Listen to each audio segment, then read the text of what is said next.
ஆண்டவராய் இயேசு கிறிஸ்துவின் இனிய பெயரில் உங்கள் அனைவருக்கும் இந்த புதிய ஆண்டிலும் தேவனுடைய புதிய கிருபையும் சமாதானமும் இரக்கமும் உண்டாக வாழ்த்துகிறேன். இந்த நாளிலும் நம்முடைய தியானத்திற்காக உபாகமத்தின் புஸ்தகம் 2ஆம் அதிகாரம் 7ஆம் வசனத்தை வாசிக்கிறேன். உன் தேவனாகிய கர்த்தர் உன் கை கிரியைகளிலெல்லாம் உன்னை ஆசீர்வதித்து வருகிறார்.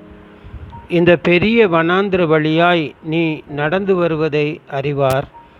இந்த 40 வருஷமும் உன் தேவனாகிய கர்த்தர் உன்னோடு இருந்தார், உனக்கு ஒன்றும் குறைவுபடவில்லை என்றார். பிரியமான தேவனுடைய ஜனங்களே, நம்முடைய ஆண்டவராகிய கர்த்தர் தம்முடைய ஜனமாகிய இஸ்ரவேல் ஜனங்களை தம்முடைய தாசனாகிய மோசேயின் மூலம் வனாந்திரத்திலே 40 வருஷம் அற்புதமாக வழிநடத்தி வந்தார் என்று வேதம் சொல்கிறது. அந்நாட்களில் அன்றாட தேவைகளெல்லாம் அற்புதமாக அந்த ஜனங்களுக்கு கொடுத்து அவர்களை பராமரித்து வந்தார். நெகேமியா 9ஆம் அதிகாரம் 19 21 வசனம் வரை வாசிக்கும்போது, நீர் உமது மிகுந்த மன உருக்கத்தின்படியே அவர்களை வனாந்திரத்திலே கைவிடவில்லை.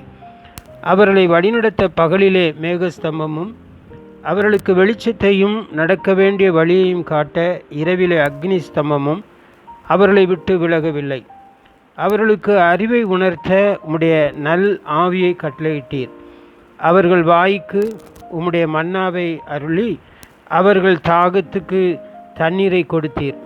இப்படி 40 வருஷமாய் வனாந்திரத்திலே அவர்களுக்கு ஒன்றும் குறைவுபடாதபடிக்கு அவர்களை பராமரித்து வந்தீர். அவர்கள் வஸ்திரங்கள் பழமையாய் போகவும் இல்லை, அவர்கள் கால்கள் வீங்கவும் இல்லை. ஆம், கிறிஸ்துக்குள் பிரியமானவர்களே, நேற்றும் இன்றும் என்றும் மாறாத நம்முடைய ஆண்டவராய் இயேசு கிறிஸ்து இந்த உலகமாகிய வனாந்திர பயணத்திலே நம் ஒவ்வொருவருக்கும் இவ்விதமாகவே எல்லா நிலைகளிலும் எல்லா நாட்களிலும் தேவையான கிருபைகளை தந்து நம்மையும் பராமரித்து வருகிறார். கடந்த ஆண்டிலே பராமரித்தவர் இந்த 25ஆம் ஆண்டிலும் கர்த்தர் நம்மை பராமரித்து பாதுகாத்து ஆசீர்வதிக்க அவர் வல்லவராயிருக்கிறார். சங்கீதம் 23ஆம் அதிகாரம் 1ஆம் வசனத்திலே வாசிக்கிறது போல, கர்த்தரின் மேய்ப்பராயிருக்கிறார், எனக்கு குறைவில்லை என்று நாமும் ஒவ்வொரு நாளிலும் விசுவாசத்தோடு அறிக்கையிட்டு ஆண்டவரை மகிமைப்படுத்துவோம். சங்கீதம் 34:9 கர்த்தருடைய பரிசுத்தவான்களே, அவருக்கு பயந்திருங்கள், அவர்களுக்கு பயந்தவர்களுக்கு குறைவில்லை என்று சொல்லுகிறது.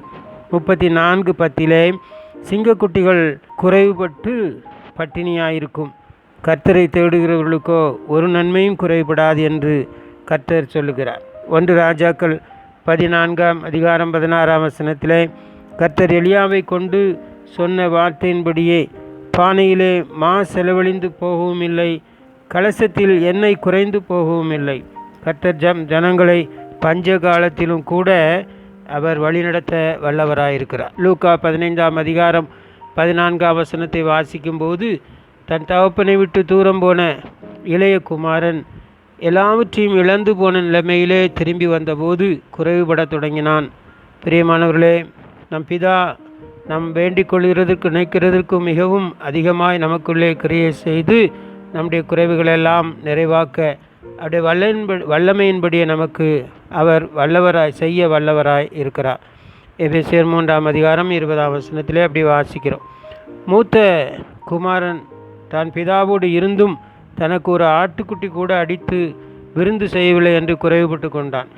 இன்றைக்கும் அநேகர் இப்படி தான் ஆண்டவரிடத்திலே குறைவுபட்டு கொண்டிருக்கிறார்கள். தகப்பனுடன் திரும்பி வந்த இளைய குமாரன் குறைவு நீங்கி நிறைவான ஆசீர்வாதமான வாழ்க்கையை திரும்ப பெற்றான் என்று வேதம் சொல்கிறது. யோவான் 2ஆம் அதிகாரம் 3ஆம் வசனத்திலே வாசிக்கும்போது, கானாவூர் கல்யாண வீட்டிலே அங்கே திராட்சை ரசம் குறைவுபட்ட போது இயேசு அந்த இடத்தில் நிறைவான அந்த மகிழ்ச்சியை கொடுக்கும்படியாக தண்ணீரை திராட்சை ரசமாக அங்கே மாற்றி கொடுத்ததை நாம் வாசிக்கிறோம். நம்முடைய வாழ்க்கையிலும் ஆண்டவர் நம்முடைய குறைவுகளை எல்லாம் மாற்றி நம்மை மகிழ்ச்சி ஆக்குவார். ஊழியத்திற்கு இயேசு கிறிஸ்துவால் அனுப்பப்பட்ட 70 சீஷர்கள் திரும்பி வந்து எங்களுக்கு ஒன்றும் குறைவாக இருந்ததில்லை என்று சொன்னார்கள் என்று வேதம் சொல்கிறது. லூக்கா 22:35 இது பதிவு செய்யப்பட்டிருக்கிறது. விசுவாச குறைவா, ஞானத்தில் குறைவா? இயேசுவிடம் கேட்போம், குறைவுகளை போக்குவார். பவுலுக்கு ஊழிய நாட்களில் சில குறைச்சல்கள் வந்தபோதும் பிலிப்பு சபையார் அவர்களுக்கு உதவி செய்து கிறிஸ்து இயேசு நிமித்தம் குறைச்சல்களை நீக்கினார்கள் என்று அப்போஸ்தலனாகிய பவுல் நிருபங்களில் எழுதியிருக்கிறார்.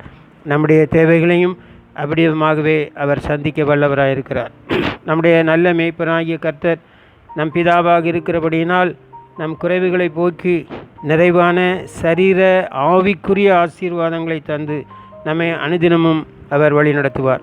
பிலிப்பியர் 4:19 சொல்லுகிறபடி, என் தேவன் தம்முடைய ஐஸ்வர்யத்தின்படி உங்கள் குறைவெல்லாம் கிறிஸ்து இயேசுவுக்குள் மகிமையிலே நிறைவேற்றுவார். 1 கொரிந்தியர் 13:10 சொல்லுகிறது, நிறைவானது வரும்போது குறைவானது ஒளிந்து போம். ஆம், தேவனுடைய அன்பின் ஆவியானவரால் நாம் நிறையும் போது உலக பிரகாரமாக எனக்கு என்ன குறைவு ஒன்றுமில்லை என்று சொல்லலாம். ஆனால் ஆமேன், ஆண்டவர் விதமாக நம்மை ஆசீர்வதிக்க வல்லவராயிருக்கிறார். எல்லாவற்றிலும் நமக்கு மனநிறைவு உண்டாகும்படியாக நம் பரமபிதாவை விட்டு தூரம் போனால்தான் நமது சரீரம் ஆவிக்குரிய வாழ்வில் குறைவுகள் ஏற்படும். தேவ அன்பை, தேவ உறவை அனுதினமும் வளர்த்திடுவோம். நம் வாழ்க்கை முழுவதும் தேவ கிருபையும் தேவ சமாதானமும் தேவ நீதியும் நம்மை நிறைத்து வழிநடத்தும். நமது தேவன் வல்லவராயிருக்கிறார். நமக்கு ஒன்றும் குறைபடாதவாறு இருக்க இந்த ஆண்டிலும் வருகிற நாட்களிலும் நம்முடைய வாழ்நாள் முழுவதுமாக ஆண்டவர் நமக்கு எல்லாவற்றையும் தந்து நம்மை ஆசீர்வதிப்பார். கிறிஸ்து இயேசு நாமத்திற்கு மகிமை உண்டாக அவரை சார்ந்து ஜீவிப்போம். கர்த்தருடைய நாமத்தில் ஆமேன், ஆமேன்.